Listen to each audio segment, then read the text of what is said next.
Fall calls for comfort. Mack Weldon's got essentials designed for cool days and timeless style. Their new Ace line combines comfort with sophisticated looks. Go to MackWeldon.com for 20% off your first order of $125 or more with code MAC25. Welcome to Season 3 of the Knack for Business podcast. Over 400 episodes strong, we're here to ignite your entrepreneurial spirit with fresh insights, networking gems, and creative strategies that elevate your game. From an audience perspective, why isn't your messaging attracting the right clients, even though you know you're great at what you do? That's exactly what Esta will unpack today. She'll reveal how clarity, confidence, and consistency in your brand message can turn confusion into connection, especially in a world flooded with AI-generated content. You'll learn why real human messaging still wins, how to refine your words so the right clients say yes, and what simple shifts can make your business stand out for all the right reasons. Our guest today is Esta Singer from She Consulting. She's back for her third time here at Knack for Business, and she's simply known as E to her closest friends, and is the force behind messaging strategy, where she helps small and medium-sized businesses stand out with clarity, confidence, and consistency. A recognized voice in branding, Esta has earned nods from the Digital Marketing World Forum, Forbes influencers, and even landed on Twitter's top 75 badass women list.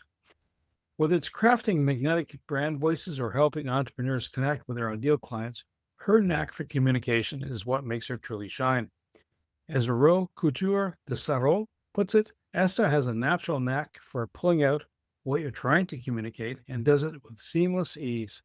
And oh yes, she is a proud Star Wars geek, and her cat Padme totally approves.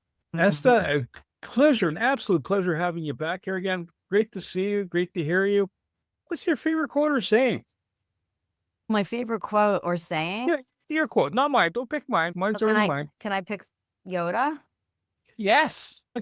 You can pick whoever you like. There's do or do not. There is no try. I am such a believer when people say, I don't know, I'll try it. No, you make a decision, you stay focused, you do it. There's no try. If you put that force behind it and that belief behind it and the trust behind it, you make it happen. But can you launch a jet fighter with your mind? I believe, honestly, and I've used that force. If you believe in that, the whole Jedi philosophy is based in Buddhism. So if you actually believe in the force, which I do, there's nothing that's not moving energy. My voice, my breath, my hands, everything is moving and changing the energy between us. So I do believe in that. And I think there's a lot of learning and messages within the whole series, mostly between the first 3 episodes, which is 4, 5, and 6, technically.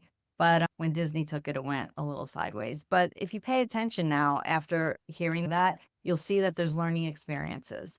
So yeah, I love that. And I love Yoda. So why not? So what have you been focusing on lately with your client base? We've chatted over the years on several different occasions. What's happening in your space right now? So 2 years ago, I was primarily focusing on clients getting clear on what they offer in a concise way, so it expresses their value and people are connecting with that, and their words, and they use them for their website and their logo and their pillars, and they understand what all that means. I normally work with leadership.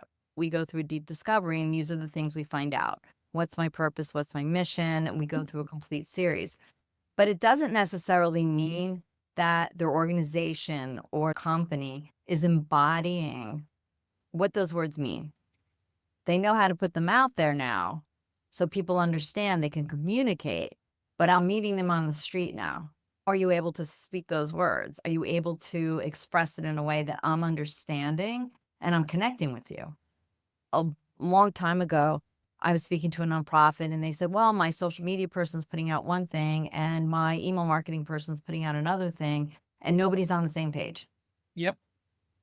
I'm working with them now to embody. I think you conduct yourself differently and you speak differently when you're understanding with one of the nonprofits. Our vision is quality of life for all. And now I'm walking around with that present-minded, the best social services delivered by exceptional people. That's what, we're about. So everybody now on the same page, and it means the board members who are making decisions. It's not only the people that are working for the organization. So now I need to embody what I'm saying or putting out there.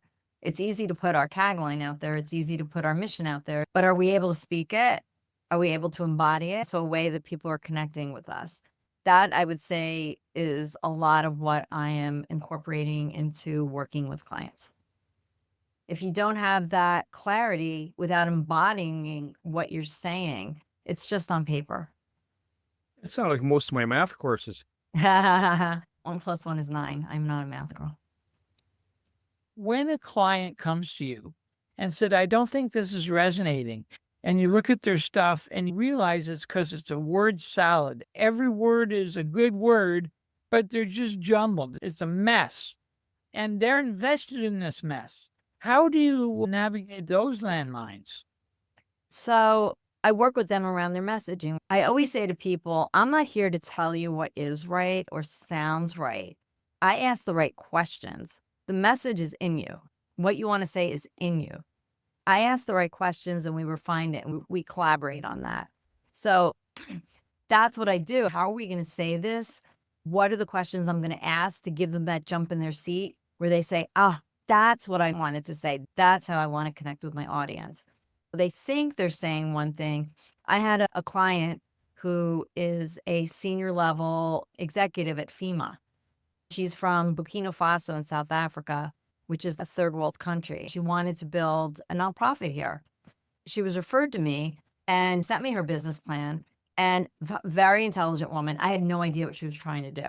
So I thought she wanted to bring people to the country from Burkina Faso, give them skills in a center. She wanted to build a center and, give them new opportunity. Through all of our messaging, it turned out that she wanted to work with people who are already here. They're from, and it's a young, specific young adult group. So I went from thinking everybody bring them here to specific group, a center to teach them skills so they can get back to the community. So, in her mind, that plan made complete sense. It was very clear, but she wasn't thinking about people who weren't her. The messaging wasn't going to her own community. I said, you need money to build a center and buy-in from politicians. That's where your messaging is going. Your people already know you, right? So this is where everything shifted. She thought she was being very clear on what she wanted to do, right? And sometimes maybe you try and speak your message to someone to explain what you're doing, see if they understand. Or if they're looking over your shoulder saying, oh my gosh, this is so boring. Who can I talk to next, right? Sometimes you're at a conference and you meet somebody and people say, well, what do you do? I said, I get people to stop looking over your shoulder, to listen to what you have to say, because we've all done it. Like, oh my gosh, who else in the room is just more interesting to speak to? So I help them figure out what their own voice is. Not my voice, it's your voice. I've heard two answers to the same question that in some ways are probably both right. One is I use ChatGPT to get clarity so that I'm understanding what I'm speaking better. The other one is I hate ChatGPT because everything's vanilla and it's beige and it ain't me and it has no nuance. I hate it. Both of those, truth in both. Where's your take on AI and how it works into authenticity? So AI clearly does not have emotion. It doesn't know who you are. It doesn't know the heart of your brand. It can't tell you the heart of your brand because AI, is, like an LLM. It's learning from other spaces, right? It's learning, it's a learning language model. It's pulling information from everywhere. It doesn't know who you are. It doesn't know your purpose. Why do you exist? It doesn't know what your mission is. You could say, I sell the best ice cream on the planet. Can you make me a tagline? How are you going to connect with your audience? What's going to make them buy that ice cream? We have 5 ice cream places here along the shore within walking distance. Why am I going to one or the other? How am I connecting?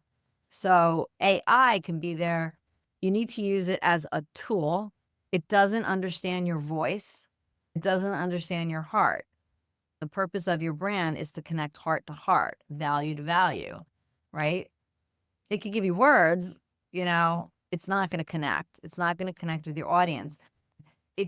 Once you do find that voice, we work together and we're going through your mission and your values and your purpose, how you speak. I read an article and I thought this was really interesting. Even though it's a bot, it's an AI, I always say please. And there was an article that said, well, if you say please, does that make a difference? And it does make a difference because it's learning about your style and it's learning about you and my etiquette. It's learning, it's understanding, it's still learning, right? It's a learning language model. So it does make a difference instead of just saying boom, boom, boom. So you have to learn. We work together. We understand you're the voice of your brand. And that's how you have to work with the AI. Once you understand all of that, that's how you're going to learn. And the AI isn't going to build the trust. You have to build the trust. And the AI isn't going to engage. You have to engage. AI can give you great ideas, but it's not who you are. You have to learn who you are. You have to learn who your brand is. You have to understand how to speak about why you're there, what your purpose is, what your mission is. Because AI doesn't know that. ChatGPT does not know that. Unless, of course, you tell it ahead of time. This is who you are because you're giving me Right, advice. exactly. And this is where I am. And this is the flavor I want to see. I want strawberry ice cream flavor as opposed to vanilla. And you tell it like certain things like that, it'll learn. But why do I love chocolate? When I was little, my dad gave me my first ice cream cone and my ice cream cone was chocolate. Maybe that's what, maybe it has nothing to do with the taste. Maybe it has 100% to do with the memory. The one thing I find when I use AI, I'll have a script in my head. This is how I want to talk or mention something. And I'll flip it back to the AI and I'll say, listen, make it more clear, casual tone. So I know my essence is getting in there and then I'm looking at the result. And I also know the other important thing is whatever you get back, it's not gospel. You can actually, that word makes a difference. Exactly. So you can't, it's like leaving the toddler alone in the kitchen. A little bit of entertainment, but not 100%. Right. So that talks about just the content, though, of written content or preparing a speech, etc. Do you find that AI helps in the visual side at all? I do. I definitely do. So there is, and it was in beta when I met the CEO, called Augie. Okay. And what they do is text to video, right? So I worked with this nonprofit. We came with their value proposition. I took their value proposition, plopped it into their platform. It populated with relevant images. I had the word Holocaust survivor in there, and they had an elderly person sitting on a sofa. We did food insecurity. Every single image they populated with. And then I picked a voice, like what voice sounds, resonates with me. I picked a voice and it spoke the whole value proposition. And as it was speaking, it was turning out the relevant images. That could have taken hours or a couple of weeks. And I did it in 1 hour. With that particular platform, that was beautiful. I use Canva a lot. I put in keywords. Canva will populate, a slideshow. I'm like, oh my God. Like they use the AI. They use, whatever keywords or feelings that you're putting in.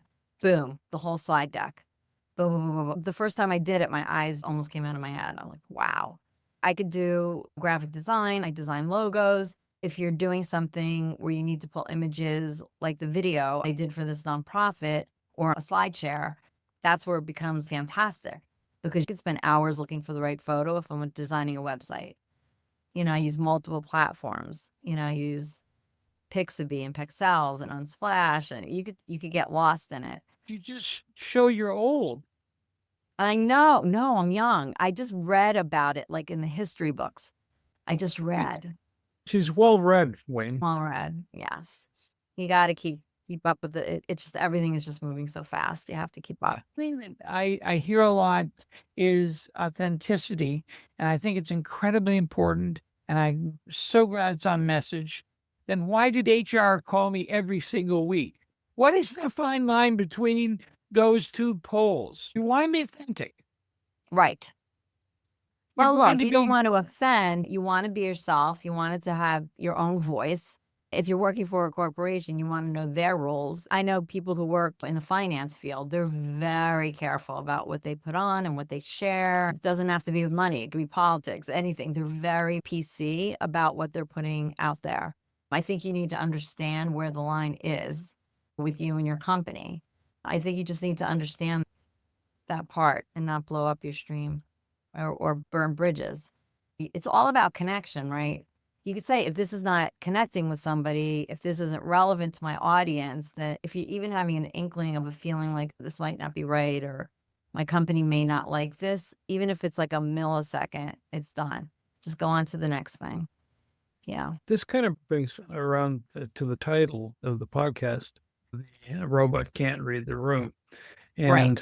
And yet at the same time, though, if like we're face-to-face communication, whether over Zoom or in person, we're picking up all kinds of nuances. Is it resonating? Is it working? Wayne probably says certain things and he realizes there's a reaction, whether intended or not. Same for myself. Sometimes I'll say something and my kids look at me going, Dad, right? I get it. But at the end of the day, there are platforms that listen to the recording and gauge your tempo, your gait, whether you're happy or like, we've seen that come out. And then you have survey says. And so there are platforms out there that do CRM. They'll monitor what's happening on social media and gauge the sentiment.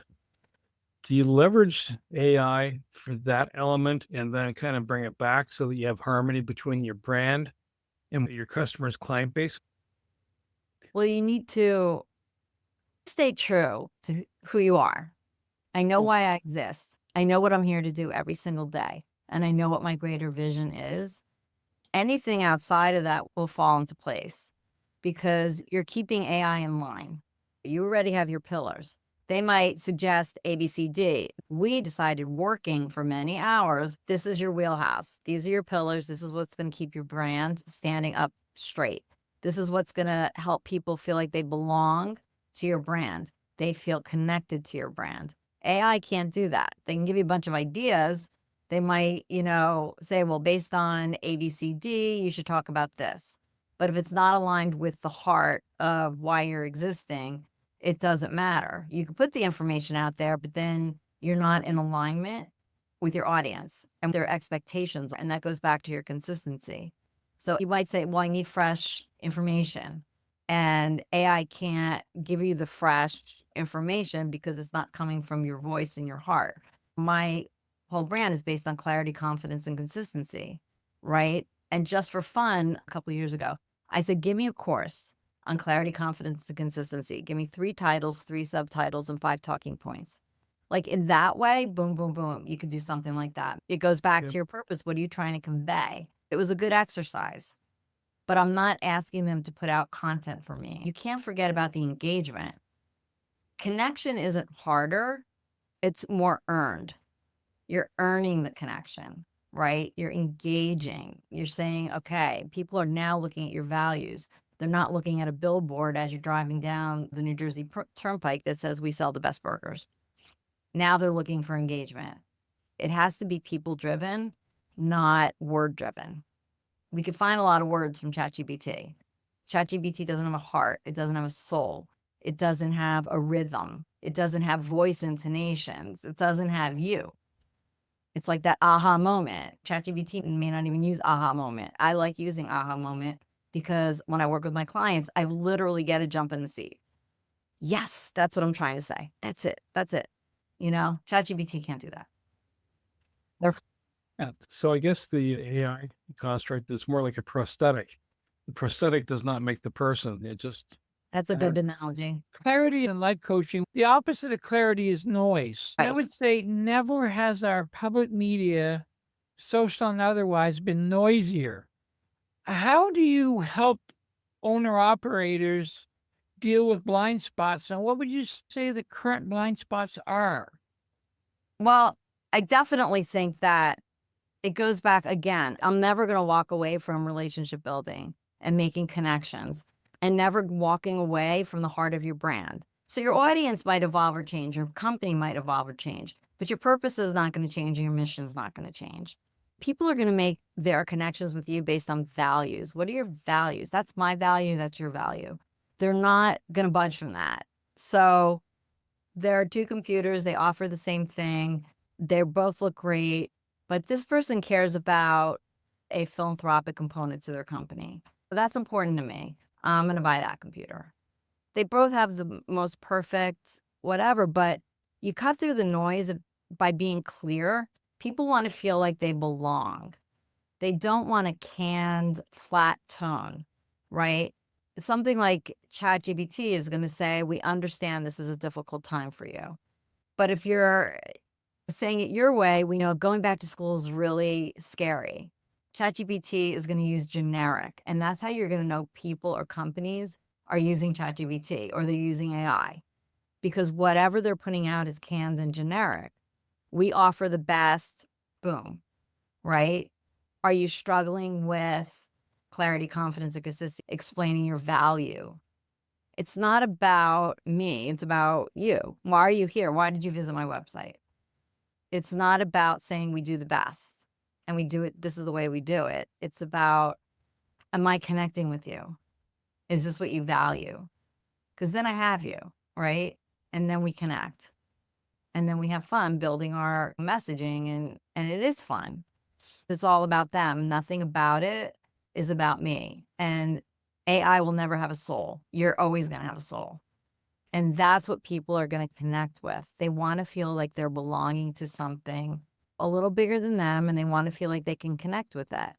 Of course, they want the best, but if you don't have that, it's not going to matter. You know, you have to define human first. Clarity is the problem. You have to be clear. People are quick. The information is going quick. What's going to catch their eye? What's going to be important to them? You can't be robotic. So Speaking about chatbots, I mean, both voice-based and web-based. Sometimes I think they fill a need. Like, I just want a quick answer, yes or no, or something, right? okay, go ahead. However, do you foresee, and then there's voice activated ones, right? You're talking and you might not get the gist that you're talking to a thing as opposed to a person. Do you find that the upcoming to share your brand, to share your style, that these elements will be imbued with, and you do a full disclosure to the person reaching out, saying, listen, this is not man, this is an automated system. But at the same time, carries your style, your culture in the answering and questions, like the banter back and forth. Right. And, if it gets to a point where, there should be a cutoff point, yeah, you should be talking to a real person, to get that last leg of it. Do you help design that space, or do you see that being a next construct coming up where, whether it's a voice or a chat, it goes to a certain point, it emulates as much as possible of the business, and then there's a demarc point where it goes, let's talk to somebody. You see that happening? I do, because AI is something that you train. And we talked about this a little bit in the beginning, where I said that I say please when I'm working with AI. And, and it's the way I speak. So if you're training your chat box to, to speak the way you speak and to be engaging and to be, PC and etiquette and please and thank you. And you also have to know who's visiting my website and what do they care about hearing. If you do your own due diligence and you're programming that chat box and the chat box is learning from you, then you're ready to implement the chat box. AI will get us there like 70%, 30%, that's you. So, it can answer basic questions and you get to the point. And I think it's just, if it gets to the point where, you know what, I love what you're asking, we need to go grab a live person. But I would make the chat box, I would be programming it as authentically as possible in my own voice. If I'm casual and I'm like, cool, like I'll talk like that. I want my chat box to talk like that. And it also goes back to who's visiting my website, but it has to feel like it's your voice, not like, because I personally don't like chat boxes. I always say agent, agent, agent. I don't know. I'm just like agent. Well, agent, because they're very canned questions. And sometimes I can't even answer what they're asking me. So I'll just say agent. But if, look, it's growing every day. But now it's, we know that they're learning. And if you do have a chat box and you can teach it, this is what I wanted to say. This is my tone of voice. Is it funny? Is it light? Is it asking technical questions? If it is, can I add a lightness to that? How am I connecting with the person I'm chatting with, even though I'm a bot? Sometimes you're talking to a bot. They're so, they could be, feel more real, like a person, So yeah, you don't want to be too robotic. People get robotic. They understand right away. We all understand right away we're talking to a bot, even though they might portray it as, this is Jane. And Jane will, and they think they can fake you out, or I don't know what they think, but it's all AI. And you can tell. People can tell. There's no nuance. There's no excitement. There's no heart. There's no anything. There's just flatness. There's questions and there's answers. So it sounds empty. It's polished, but it's empty. Yeah. Something that interests me is in business communications right now, the big word's pivot, pivot, pivot, pivot, Right. pivot. How do people maintain their authenticity when their company is changing that dramatically? And how do you keep the audience engaged when the story looks so totally different? So you always want to be aligned with why, right? Why am I here? Why do I exist? And we talked about this earlier. You can pivot, right? You can add new product. Your company can grow. As a CEO, as the founder, your purpose and your reason for being hasn't changed. Your why hasn't changed, right? So if your audience has changed, or if you're shifting product, development, your values haven't changed, the reason that you're giving back or you're existing hasn't changed. So now you can alter your messaging. So we're not changing your mission. We're not changing your values. Your pillars might change. What are we going to, focus on? What are our messaging pillars? What's our value proposition? That could change, right? Depending on, what it is you're offering, and that's how you grow. But you as a person, what you care about, why you're here, why you built a company, hasn't changed. So your vision or your mission or your purpose stays constant. Your value proposition might change, your values, your pillars might change. And then you pivot, you adjust a little bit. You look at your buyer personas. It's like, okay, we were selling to these people. Now we want to add these people. Or now our product has become maybe a little obsolete. There's a lot of new products out there. We need to, level up. And now our product needs to also do this. It was only doing this. Now it needs to do that. It doesn't mean the heart of what I'm trying to do is change. It means the technology or the product development. Something's changed that's going to make a new audience want that product. Now, how do we get to them? And that goes all the way back to your buyer personas, and that goes back to your messaging pillars. And it could even be the tagline can alter. It's just the heart of what you're doing, your vision, your mission, your purpose, stay. They're not moving. Your values are not moving. The other stuff, you could pivot a little bit. We added a new technology. We leveled up on something. But you have to about meeting them where they are. But you can pivot. More likely than not, if you have a brand that people feel connected with, they're going to share it. Oh my God, so-and-so just added on this. They didn't have it before. Now, let's, take a look at them. They've always been good to me. They've given me refunds when I need refunds. They don't think twice. So it's always going back to your why. You can pivot. A couple things change. Your value prop may change. The heart of who you are and your brand's not changing. So if this resonates, is there a book or a podcast that you either put out or recommend so people can dive in a little deeper? And if not, how do we reach you to to book you? Reach me to book me, Esta, ESTA, at She Consulting. Trivia, which I know I've said it before, SHE are my initials reversed. So it just made sense because I'm a she and I do consulting. So that's how you would reach me. It'd be Esta at sheconsulting.com. Hop on my website, schedule an appointment. Happy to sit down for a few minutes, take a look at what you're doing, and have a conversation. I want to say thank you to Esta Singer, my co-host Wayne Pratt, and you, the Knack for Business listeners. Esta is a practiced marketing person, everything from the logo design to the persona, so it fits hand in glove. It's not off the rack, it's handmade. It's meant to fit you. That's the key piece to remember. She's taken any of the confusion into connection, and she's helping your brand speak with purpose and heart. And what's going to make you in this world of noise. So that's kind of the key pieces. She is going to help you build your trust, your brand trust with your client.